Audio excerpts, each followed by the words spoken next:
spaghetti, macaroni salad, Pinoy pandesal.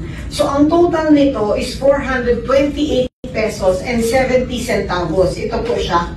So tinanggal ko dito yung tinanong sa akin, kasya na ba po ang 500 pesos? Then I said, yes, kasya ng 500 pesos. But it depends on the number of the family members. Kasi usually, ang family members na kasya itong 500 is mom, dad, and 2 children.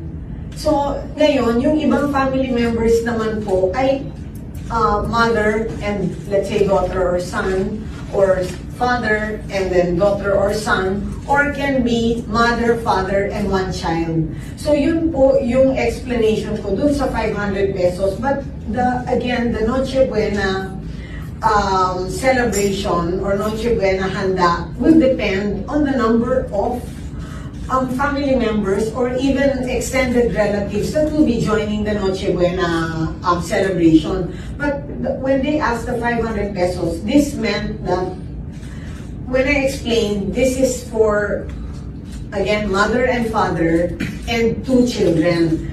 And then this guy, we got these prices from the price set by the DTI, which is this Noche Buena price guide list. In fact, itong price guide list, nandito po ito sa social media ng DTI at saka nandun din sa website ng DTI.